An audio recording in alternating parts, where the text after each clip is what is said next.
बीस जुलाई को थाना मनकापुर पुलिस को सूचना प्राप्त हुई थी कि थाना क्षेत्र के भरऊ भट्टा नाम के एक गांव में एक 78 वर्षीय बुजुर्ग की किसी द्वारा हत्या कर दी गई है।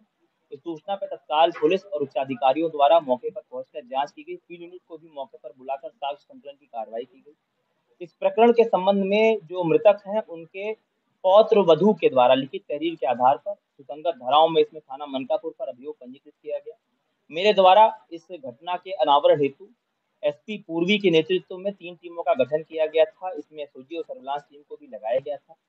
आज इस घटना का सफल अनावरण करते हुए थाना मनकापुर पुलिस द्वारा इसमें 3 शातिर हत्याभियुक्तों को पुलिस द्वारा गिरफ्तार किया गया है, जिन्हें आज जेल भेजा जा रहा है।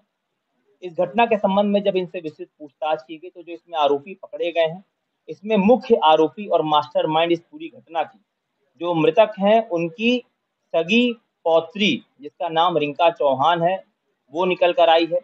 और पूछताछ में इसके द्वारा बताया गया कि इस घटना में इसने 2 अभियुक्तों सलमान और अखिलेश उपाध्याय इन दोनों का साथ लिया, जिनके द्वारा घटना कारित की गई, और एक अन्य सहयोगी दिनेश है जो इसने इनका साथ दिया। तो इस प्रकार कुल 4 अभियुक्त इसमें शामिल रहे। 3 अभियुक्तों को पुलिस द्वारा गिरफ्तार कर लिया गया है। एक अभियुक्त की गिरफ्तारी शेष है, जल्द ही उसको भी गिरफ्तार कर लेंगे। पूछताछ में जो मुख्य अभियुक्त है रिंका चौहान, उसके द्वारा बताया गया कि इसके दादा की काफी संपत्ति है, कई बीघे जमीनें हैं, और रिंका चौहान के 4 भाई और एक और बहन है। इसका ऐसा कहना है कि कुछ वर्ष पूर्व तक ये अपने बाबा के घर में उनके साथ रहती थी, लेकिन जब से उसकी दादी की मृत्यु हुई इसके दादा से इसके संबंध बिगड़ गए। वो अक्सर इसको कड़े शब्द बोलते थे, गाली वगैरह देते थे, और उसको घर से निकाल दिया। और धीरे धीरे करके अपनी संपत्ति का कुछ हिस्सा अपने एक पोते के वाइफ के नाम इन्होंने कर दिया था। और ऐसा इसका कहना है आरोपी का कि और भी संपत्ति वो देने के फिराक में थे कि और भी संपत्ति, क्योंकि वही पौत्र वधू इनकी सेवा पिछले कुछ वर्ष से कर रही थी और इस मुकदमे में वही वादिनी मुकदमा भी है। तो इसे ऐसा अंदेशा था कि धीरे धीरे और भी संपत्ति वो अगर जिंदा रहे तो सभी संपत्ति जो है एक पौत्र वधू के सरस्वती के नाम ये कर देंगे, तो इनको रास्ते से हटाना है। इसने पूरी योजनाबद्ध तरीके से इसकी प्लानिंग की।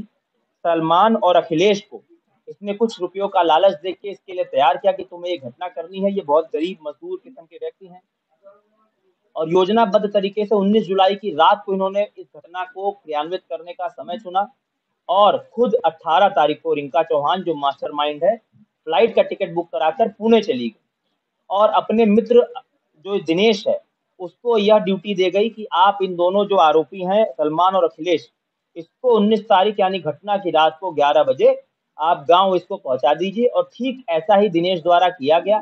जो दोनों हत्यारोपी सलमान और अखिलेश हैं इनको रात को मृतक के घर पहुंचा दिया, थाना मनकापुर क्षेत्र के उस गांव में। और इनके द्वारा जो दोनों आरोपी हैं पहले गला दबाकर मृतक को मारने का प्रयास किया गया, लेकिन जब इनको पूरी आश्वासन नहीं हुआ कि उसकी मृत्यु हुई है तो पास में ही पड़े कुल्हाड़ी से इन्होंने उसके गर्दन और पीठ पे कई बार किए, और फिर उसको मरा हुआ समझ के वहां से मौके से ये फरार हो गए। इस प्रकार पूरी घटना का अनावरण करते हुए पूरी षड्यंत्र का खुलासा किया गया है। इसमें 3 अभियुक्त गिरफ्तार किए गए हैं।